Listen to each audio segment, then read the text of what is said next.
Descartes or Descartes and the Splendor of, a real drama of everyday life in 6 parts. Part 1. We are now on an adventure of rightly applying our vigorous minds to the straight road, applying our reason and sense.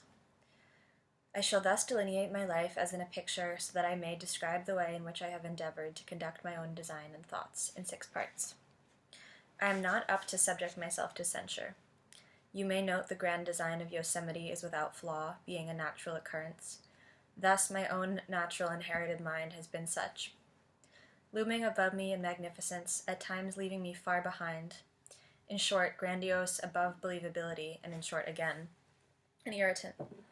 Not being a devotee of the single mind, however, the rapt contemplation of a pebble in revealing the universal cosmos, I took my lagging acceptance of my natural magnificence of heritage as being due to the ignorance and unfamiliarity of my native country. When it's winter in the corn country, people don't stop eating corn.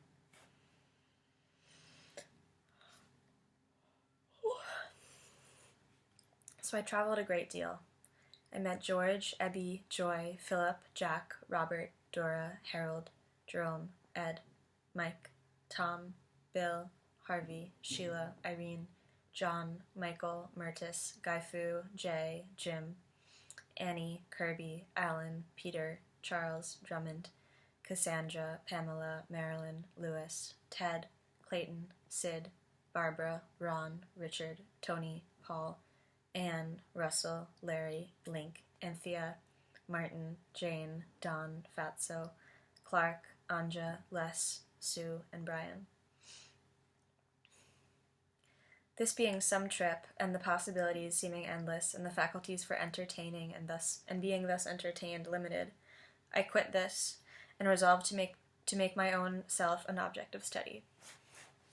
Part 2. I decided to sweep away everything in my mind and start over again, not adding one little iota until I was absolutely sure of it. I contemplate the reformation of my own opinions, and will base them on a foundation wholly my own. It is impossible to trust anyone else. Walking alone in the dark, I resolved to proceed slowly.